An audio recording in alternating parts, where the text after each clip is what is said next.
अथ झुमक रे पृष्ठ नंबर 670 सतगुरु गरीबदास महाराज की वाणी के ग्रंथ साहिब का पृष्ठ नंबर 670। नाभ कमल में बैठिए रे झुमकरा, चल बंक नाल के घाट सुनो रे झुमकरा। अब शरीर के अंदर प्रवेश करके उसकी सूरत को अपनी शक्ति से सतगुरु महाराज कहते हैं कि नाभ कमल में बैठिए रे झुमकरा, चल बंक नाल के घाट सुनो रे झुमकरा। नाभि कमल अंदर सूरत समो और नाभि कमल है सुंडी के पीछे ने, इसमें चलिए और वहां से फिर बंक नाल एक नाड़ी से पतली सी उसके महा का प्रवेश जब ये सूरत करती है वह नाड़ी सुरंग के समान लगती है। जैसे दूरबीन को उल्टी तरफ से देखा है इतनी होती है, वह कम से कम 20 फुट लंबी नजर आ कर है और बहुत चौड़ी नजर आएगी दूरबीन। हम ये लेवल मशीन होती थी हमारे महकमे में, उसको जब उल्टी तरफ देखते थे वह इतनी होती है एक बिलांत की, और उल्टी तरफ से देखते तो वह कम से कम 10 फुट की उतना चौड़ा लंबा उसका विस्तार नजर आया करता था उस लेंस के कारण। इसी प्रकार जब ये आत्मा ये जीव उस बंक नाल में प्रवेश करता है तो फिर ऊपर को यानी इन हड्डी के बिल्कुल साथ साथ अंदर की तरफ रीढ़ की हड्डी जिसको मेरुदंड भी कहते हैं, इसको कड़का बांस भी कहे से, इसके साथ साथ से अंदर की तरफ चलती है। उसमें काफी बंक है, ऐसे नो मोड़ के कभी यूं भी घूम जाती है मेरुदंड के साथ से, कभी सीधी चल रही है, कभी यूं मुड़ जाती है, कभी यूं घूम रही है, इसको बंक नाल कहते हैं। ये कई प्रकार की हैं, इस हर एक शरीर की न्यारी न्यारी बंक नाल है। सूक्ष्म शरीर भी है, स्थूल शरीर की न्यारी है, सूक्ष्म शरीर की बंक नाल अलग है, कारण की अलग है, और फिर इस बंक नाल के पार जीव ने जाना हो सक। नाभि कमल में बैठिए रे झुमकरा, चल बंक नाल के घाट सुनो रे झुमकरा। इला पिंगला फेरिए रे झुमकरा, उतरो ओगट घाट सुनो रे झुमकरा। इला इला नाड़ी है बाई और पिंगला है दाई। इला पिंगला फेरिए, एक प्राणायाम करना पड़ता है जिसमें पहले इला से सांस लीजिए, फिर पिंगला में छोड़ दीजिए, फिर उल्टा ही पिंगला से वापस लीजिए,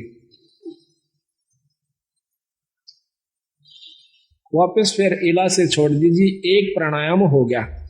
इसको ज्यादा करने से वो सुषुम्ना का यानी तीसरी जो नाड़ी है जहां से जैसे ये सांस गया फिर दूसरा वापस है, इनके बीच में एक और सुराख है, यानी ये नाक दोनों तरफ से जैसे अपना यहां पर बंद है, ये आगे जाकर के थोड़ा सा अंदर में घुस जाता है। अंदर में घुस के इसके अंदर आर पार स्थान है, जैसे को पशु का नकेल गाल दे नाक फोड़ के और उसमें सुराख, ऐसे इसमें बीच में सुराख है एक बहुत बारीक, और उस सुराख में फिर एक और सुराख है जो ऊपर न चढ़ता है, वो सुषुम्ना द्वार है। तो वहां कहते हैं सुषुम्न स्वरत लगाइए रे झुमकरा, वो खोलो बजर कपाट सुनो रे झुमकरा। अंदर जो वस्तु है वो वहां से शुरू होगी, वो अंदर बजर कपाट से है, और वो सतगुरु के नाम की कृपा से खुल सकते हैं। योगी लोग अपनी साधना से खोलते हैं, बहुत वर्ष बीत जाते हैं, और नाम की कृपा से सतगुरु की रजा से इस नाम का इतना प्रभाव होता है, अंतःकरण साफ होकर ये रोम रोम करनाने लग जाएगा। आत्मा समय समय पर रह रहकर ईश्वर को रोना शुरू कर देगी, तो समझो आपका सब कुछ खुल गया, सुषुम्ना भी खुल गई, ब्रह्मरंध्र भी खुला हुआ है। तो जब तक प्रेम जीव में नहीं आता तब तक मुक्ति का अधिकारी नहीं होता। जब सत्संग सुनकर उसकी आंखों में तो पानी नहीं पड़ रहा है, या सुमन करते हुए अंतःकरण में उसमें ठेस नहीं लग रही है तो भक्ति प्रवेश नहीं हो पाई है। कोशिश कीजिए और ज्यादा। नाम सुमरण आप कर रहे हो तो सुमरण अपने जगह जमा हो चुका है, आपका हो रहा है, लेकिन अभी कमजोरी फिर होगी। उसका एक और तरीका, फिर सेवा कीजिए। आप सेवा करके देखिए किसी धाम पर अपने बंदी छोड़ के पर अपनी सत्संग में हाथ से सेवा करके देखना, और हो सके तो बर्तन तक साफ कीजिए, हो सके तो जूते तक भी साफ कीजिए, फिर देखना आपका सब कुछ खुल जाएगा। पर ये काम नहीं हो, ये होगा जो बात बनेगी। हम एक बार दिल्ली गए हुए थे, अभी 5-6 महीने हुए, फोटोओं के सिलसिले में एक गुरुद्वारे में चले गए। हमने ये चंवर लेना था। उस गुरुद्वारे जब हम जाते हैं तो हमारे जूते निकलवाए कि जूते निकाल दो। जूते निकाल करके टोकन दे दिया और एक ने जूते लिए हाथ में। प्रथम तो उसने साफ किए, माथे से लगाए, फिर दूसरे को दे दिए कि वहां रख दिए, फिर उसने अपने रुमाल से जो लाया हुआ था साथ उससे साफ किए। रुमाल को भी मत्थे से लगा और हमारे जूतों को भी मत्थे से लगा करके, और एक खोखा सा बना हुआ था जूतों का अलग से उसमें धर दिया। अब क्रिया तो वो कर रहे थे और शरीर में गुदगुदी मेरे हो रही थी कि बंदी छोड़े। ऐसा भाव जब हो जावे तो फिर बाकी कुछ नहीं रहता, और सही नाम मिल जावे। तो इतना ये सब व्यवस्था बनाने के लिए इस सत्संग की आवश्यकता पड़ती है, ऐसे समागमों की आवश्यकता पड़ती है। अभी तक हमने क्या देखा है कि हम कभी सत्संग में जाते नहीं, जाते हैं तो सिर्फ एक मुश्किल से अपना फॉर्मेलिटी सी करके चले आते हैं। लाभ तो उसका भी है, ऐसा नहीं है, लेकिन वही बात आओ भाई, जितना गुड़ गिरेगा उतना मीठा होगा। यही कारण से थोड़ा सा हिम्मत करो, क्योंकि सबसे बड़ा हमारा अभिमान अहंकार राक्षस है। जब हमने मत्था टेक दिया, जब हमने लंबी दंडौत ही कर दी, फिर कसर कौन सी राख ली? उसके बावजूद फिर अकड़ काहे की? जब सर्व सौंप दिया तो फिर अकड़ नहीं। इसको करके देखो कभी तो कितना आनंद आता है। आप सत्कर मान लियो, मुझे तो आप मतलब समय नहीं देते, मैं अब भी आपके जूते साफ कर दो, ठाकर दर दो, मुझे कोई ये एक मात्र भी ये नहीं है कि मैं बहुत बड़ी पर उस पर पहुंच चुका हूं ना। ये जीव जब तक इस सृष्टि में है वो कुछ भी नहीं है। यहां से निकल ले जब जानिए, तो हमारे अंदर ये बात कभी भी घर नहीं कर दी कि मैं संत हो रहा हूं और मेरे सैकड़ों हजारों से सो गए, मैं बहुत बड़ा बन गया। कुछ भी नहीं हो, जीव का जीव हो। अगर ये यहाँ से छुटकारा नहीं हुआ, अगर आखिर में भी पैर उलझ गया तो भी जो का त्यों है, चक्कर फिर लंबा चौड़ा से। महाराज की कहते हैं कबीर, मन के मते ना चालिए, इस मन का के विश्वास, और साधु जब लग डर कर, जब लग पिंजड़ सांस। जब तक तेरे शरीर में सांस है ना, तब तक गिरा रहना सावधान है। अड़ब बड़े बड़े बिगड़ गए। ऐसे ऐसे ऋषियों का प्रमाण मिलता है, पाराशर जैसे, श्रृंगी ऋषि जैसे, जो सारा दिन में एक बार वृक्ष की छाल का जीभ लगाया करती थी और उससे उनकी भोजन तृप्ति हो जाया करती थी। ऐसी साधना उन्होंने एक खेचरी मुद्रा से कर ली जाती है। अब कबीर गरीबदास जी ने बताया कि देख भाइयों के रोला से एक खेचरी मुद्रा होती है, उसको जीभ अपनी उठाकर और वापस लगाई जाती है तालू के ऊपर। इसका अभ्यास कर लीजिए आप लगातार, आपके शरीर में एक अमृत श्रवण हो जाएगा, अमृत टपकना शुरू हो जाएगा। इस तालू के ऊपर या जीभ से ऊपर लटके से ना, इसके ऊपर एक अमृत सरोवर है, उसमें अमृत है, हमारे शरीर में पानी सा है।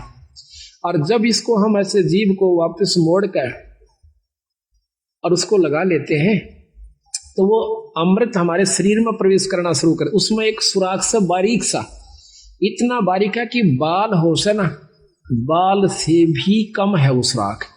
और जब हम वापस जीभ मोड़ते हैं तो वो वहां से थोड़ा सा, उसके ऊपर एक पत्ता रखा हुआ है, बहुत मामूली सा, यानी सुराख वो होगा तो उसका ढक्कन कितना का होगा ये भी हिसाब ला लो। तो वो थोड़ा सा उसका भी चौथा हिस्सा खिसकता है। उस बाढ़ से भी कमजोर स्थान पर दूरबीन भी मुश्किल से देख पाओ सुराख को। और फिर उसके ऊपर से वो थोड़ा सा खिसक जाता है, ऐसा करने से, ये अभ्यास से, तो उसमें से वो थोड़ा सा अमृत आ जाता है, तो भूख प्यास खत्म हो जाती है। तो वो सारा दिन में एक बार कहते हैं ऐसे जीभ लगाया करता था। तो उसको जीभ लगाया करता था, तो एक राजा ने उसको, उसने सोचा कि तेरे को बहुत बड़ी उपलब्धि होगी है। वो अयोध्या के एक थोड़ी सी बनी होती है जो गांव से बाहर, शहर से बाहर थोड़ा सा जंगल होता है, उसमें बैठ गया आकर। अब देखा, एक ने देखा, दो ने देखा, चार ने देखा, गांव में शहर में सुरसराट मच गया कि एक महान संत आया हुआ है, सारा दिन समाधि में रहता है, एक बार जुबान लगा वैसे वृक्ष के और कुछ नहीं खाता। आसपास के दर्शन करने की खातिर टोल के टोल जान लग गए, औरतें भी, बहन भी, बाई भी सब दर्शन कर कहा, पर वो आंख कौन खोला है, नो बैठा रहा। बहुत सुंदर शरीर, नौजवान। कहते हैं राजा दशरथ की लड़की शांता नाम था उसका। राजा दशरथ के शांता होने के बाद कोई पुत्र प्राप्ति नहीं हुई। कौशल्या से उत्पन्न हुई थी, बड़ी लड़की औरत से, केकई से, कौशल्या से। तो उसके बाद कोई संतान नहीं हुई। तो कौशल्या जवान हो, शांता जवान होगी थी, वह भी देखने जाया करती थी इसी ने। तो उसने क्या किया, राजा की लड़की थी, और तो डरे थी, पर राजा की लड़की थी, उसने क्या किया, शहद लेगी साथ में। जहां पर भी उस ऋषि ने ऐसे जुबान लगाई, उसने देख लिया, वहां पर थोड़ा सा शहद लगा दिया पहले से। जब ऋषि ने अगले दिन उस पर जुबान लगाई, फिर शांत हुआ। अगले दिन फिर लगा दी, फिर शांत हुआ। तीसरे दिन उसने आंखें खोल ली, सामने शांता बैठी है। तो वो भोजन भी साथ बना के ले जाया करती कि जिस दिन आंख खोले महाराज को मैं भोजन कराऊं। भोजन करा दिया। कहने का तात्पर्य यह है कि आखिर में श्रृंगी ऋषि और शांता का विवाह हो जाता है। राजा दशरथ विवाह से मना करता है कि मैं ब्राह्मण के घर में क्षत्रिय को नहीं, क्षत्रिय की लड़की का शादी नहीं कर सकता। शांता उनके साथ चली जाती है, रामचंद्र जी की बहन। तो महाराज कहते हैं श्रृंगी ऋषि से वन में मोहे, यानी इस मन का कोई भरोसा नहीं। सतगुरु महाराज कहते हैं सावधान रहने में फायदा है। तो साधु जब तक डर कर रहे, जब लग पिंजर श्वास, जब तक अपने आखिरी शरीर में भी को थोड़ा बहुत भी रह रहा है, तब तक बच के रहने में फायदा से। ना जानिए कब और के को मत पैदा कर दे, वह मन खुद काल है। तो यहां बताते हैं कि वो खेचरी मुद्रा करने से उसमें ये शक्ति आ जाती है शरीर में, तो फिर परमात्मा प्राप्ति नहीं है उससे। हम उसी को ये मान लेते हैं कि इसको बहुत लाभ हुआ, ये बहुत बड़े संत है।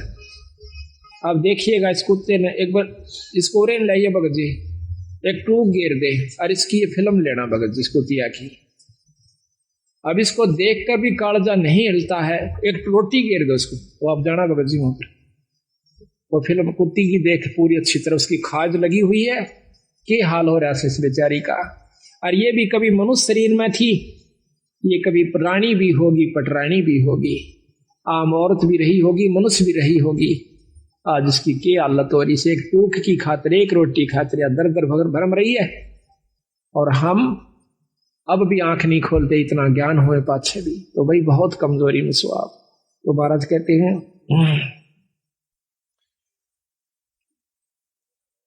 सुषमण सोरत लगाइए राय झूमकरा, वो खोलो बजर कपाट सुनो राय झूमकरा। काया नगरी जद बसे राय झूमकरा, जद घर आवे आठ सुनो राय झूमकरा।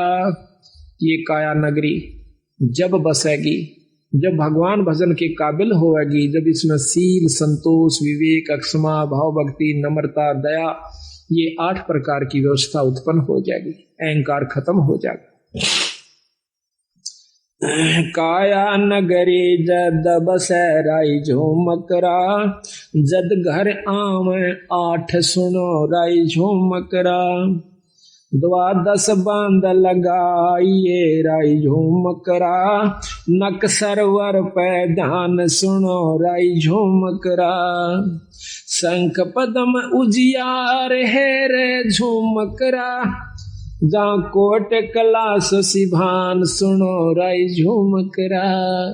फिर उस ईश्वरीय शक्ति का आप दर्शन कीजिए। जहाँ दौना मरुआ फूल है राई झूमकरा, अक्षय वृक्ष स्थान सुनो राई झूमकरा।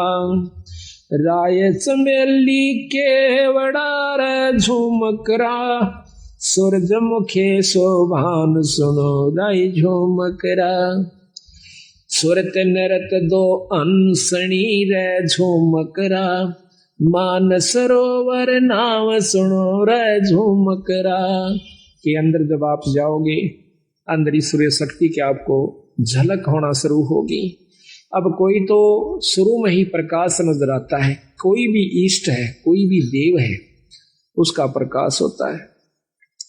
योगी जन या साधक जन, भगत जन, एक बार थोड़ी सी ऊपर झलक हो जाती है किसी प्रकाश की, किसी इष्ट की, तो वो सोच लेता है कि मैंने बहुत कुछ प्राप्ति होगी। तो कहते नहीं, अभी तो बहुत ऊपर जाना है। जैसे 0 के बल्लभ का भी प्रकाश होता है और 60 के बल्लभ का भी प्रकाश होता है, 100 का भी, मरकरी का भी, 1000 वाट के का भी, पर उसमें अंतर होता है। इसी प्रकार हर इष्ट में, हर परमात्मा में ब्रह्म, परब्रह्म, पूर्ण ब्रह्म, इनमें सब मंत्र बताया सतगुरु महाराज ने कि जब तक आप पूर्ण ब्रह्म से नहीं आपका संपर्क होगा, वो भक्ति नहीं मिलेगी, तब तक आप मुक्त नहीं हो सकते। लेकिन अभी तक जो ये झलक दे रहे हैं, जो झुमकरा को, राम राय को ज्ञान था 3 लोक की भक्ति का, वही बता रहे हैं। अनभय मालन ओह तेरी रे झुमकरा, फूलन सेज बिछाई सुनो राई झुमकरा। छतर सिंहासन श्वेत है रे झूमकरा, पलकों चौरा डुराई सुनो राई झूमकरा। अरस देवंगना गाँव ही रे झूमकरा, अनहद सबद घमोड़ सुनो रे झूमकरा। बिन पग का जा पंथ है रे झूमकरा, मकर तार की डोर सुनो राई झूमकरा। और कहूँ कुछ और है रे झूमकरा, बिन देही का देव सुनो रे झूमकरा। स्वर्ग रसातल में बसे रे झूमकरा, जाके कर ले सेव सुनो राई झूमकरा।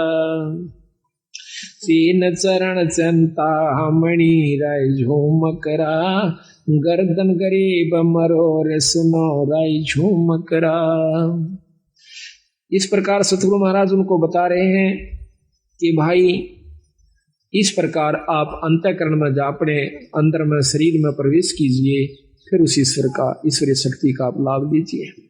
अगर जब तक आप ये लाभ नहीं पाओगे, तब तक ऊपर की बातें तय पूर्ण लाभ प्राप्ति नहीं होगा। केवल पाठ मात्र से भी लाभ नहीं है, केवल आपको धाम पर जाने से भी लाभ नहीं होगा, केवल सत्संग मात्र कराते रहने से ही लाभ नहीं होगा, जब तक आप अपने अंतःकरण में झांक कर नहीं देखोगे। लेकिन इन सारा के बिना ये काम नहीं हो सकता। ये कार्य सारे जरूरी हैं। खेत को पहले संवारा जावा से, उसको संवार करके फिर बीज बोया जाता है। बीज बोने के बाद भी उसकी बहुत संभाल करनी पड़ती है, जब जाकर के हम उसकी पूरी परिपक्व फसल ले सकते हैं। इसी प्रकार परमात्मा के नाम पर लगने से पहले सत्संग की आवश्यकता होती है। नाम लेने के बावजूद सेवा, सत्संग और दान धर्म की पूरी आवश्यकता पड़ती है।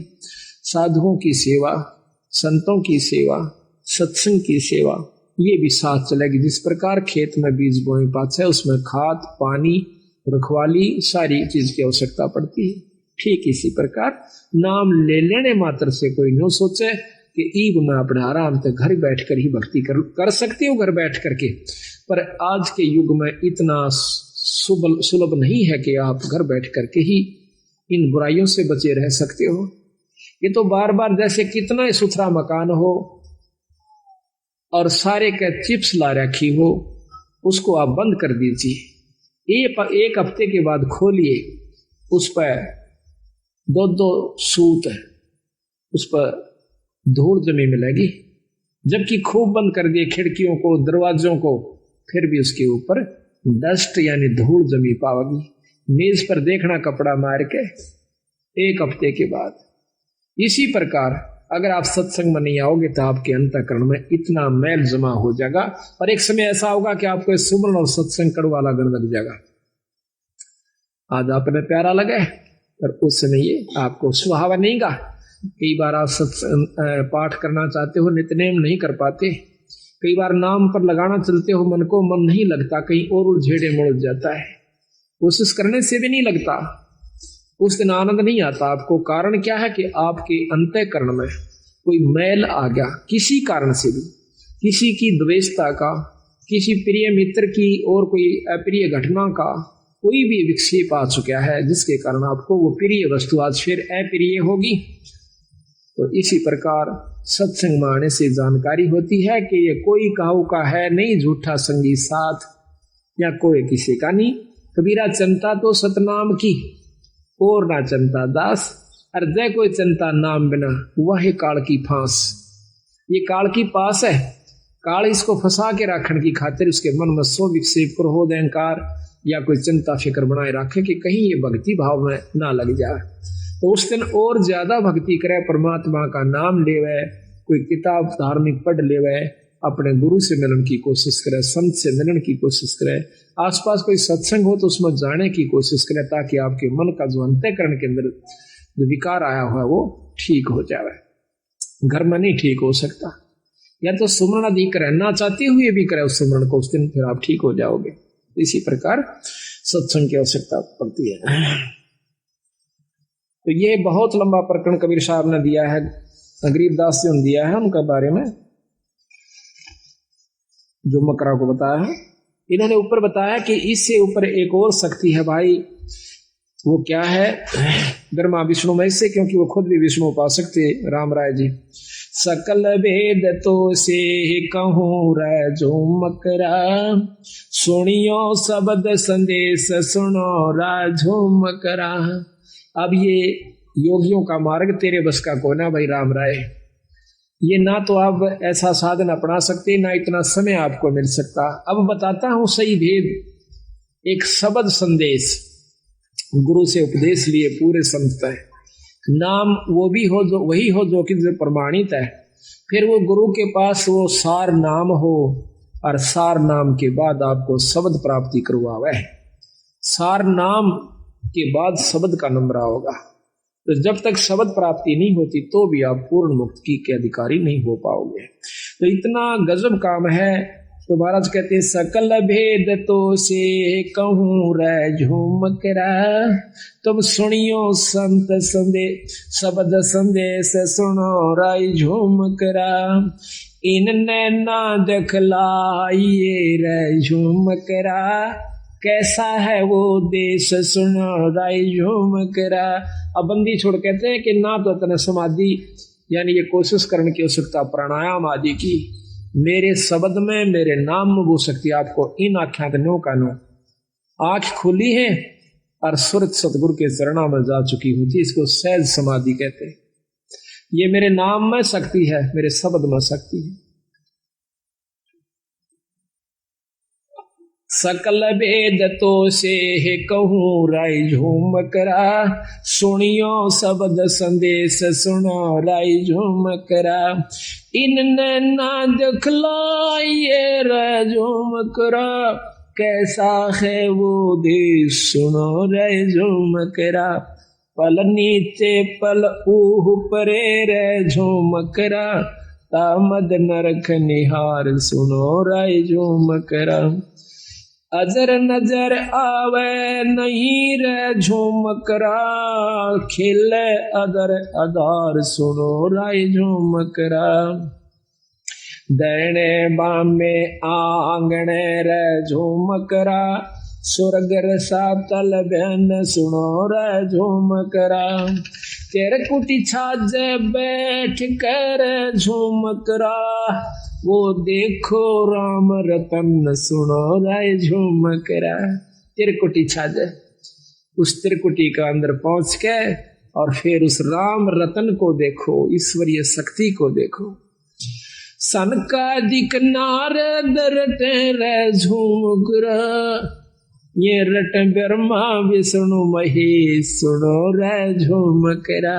अब अपने उसको बताते हैं सतपुरुष को कि जिसको ब्रह्मा विष्णु महेश भी जिसका नाम जपते हैं, उस शक्ति को, उससे संपर्क बना भाई। सहस फुना मुख गावई रे झूमकरा, ये ध्यान धरत है से सुनो रे झूमकरा। एन रख रे झूमकरा, ये बगल बिदा को देख सुनो रे झूमकरा। नैनो ही में नैन रख रहे झूमकरा, नैनो में अपने सुरत के नैन को अंदर जो अंतःकरण के नैन से मिला। दास गरीब अतोल है रे झूमकरा, अवगत पुरुष अलेख सुनो रे झूमकरा। वो पूर्ण ब्रह्म परमात्मा सतपुरुष सतलोक के अंदर है और उससे आप संपर्क करो। ऊपर क्या क्या चीज बताई महाराज ने कि सतलोक में क्या है। अदर सरोवर अदर हंस रे झूमकरा, अदर नदी परवाह सुनो रे झूमकरा। अदर नान स्नान है रे झूमकरा, अदर मछ मन राह सुनो रे झूमकरा। अदर बाग बेले बने रे झूमकरा, अदर फूल गुंजार सुनो रे झूमकरा। अदर समाधि लाई रे झूमकरा, अदर देख दीदार सुनो। और ऊपर समाधि लाइए फिर आपको क्या क्या चीज दिखाई देंगे। अदर राग रंग होते हैं रे झूमकरा, अदर रास बिलास सुनो रे झूमकरा।